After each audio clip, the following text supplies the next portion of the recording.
பெத்த தாயை விட தனம் அவனுக்கு முக்கியமா போயிட்டால. இன்னைக்கு என்ன ஊருக்கு முன்னாடி அசிங்கப்படுத்திட்டான்ல.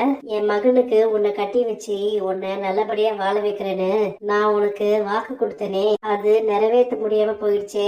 அவன் உன் உறவே வேண்டான்னு நேரா அந்த தனத்தோட குடும்பத்தோட போய் செட்டில் ஆகுறனா இல்லையான்னு பாரு. அக்கா, கதிரு இனிமே இந்த வீடு பக்கம்லாம் வரமாட்டான். நிலா பாப்பா தனம் கிட்ட நீங்களே எனக்கு அம்மாவா வாங்கன்னு அழுததும் தனம் இந்த கல்யாணத்தையே நிறுத்திட்டா. என்னால இந்த கல்யாணத்தை ஏத்துக்க முடியாது, நான் நிலாக்கு அம்மாவா இருக்க போறேன்னு சொல்லிட்டா. அதே நேரம் கதிர் தம்பியும் கல்யாணத்தை நிப்பாட்டிட்டாரு. ரெண்டு வீட்டு பெத்தவங்களும் கோச்சிட்டு போனதுக்கு அப்புறம் நாங்க தான் நின்று கல்யாணத்தை நடத்தி வச்சோம். என் பேச்சு கேட்காம எவ்வளவுக்கோ நீ தாலி கட்டிட்டு கூட்டிட்டு வந்தல. இனிமேல் இந்த வீடும் நம்ம வாழ்க்கையும் என்ன ஆக போகுதுங்கிறதுக்கு அத்தாச்சுதான் இது. இவன் வீட்டுக்குள்ள காலடி எடுத்து வச்சதும் வீடே இருட்டாயிடுச்சு பாரு. எனக்கு தெரிஞ்சு இப்போதைக்கு கரண்ட் வராதத விடிய விடிய இருட்டுக்குள்ளே இருக்க வேண்டியதுதான். நீதான் ஃபியூஸ புடிங்கி விட்டியா?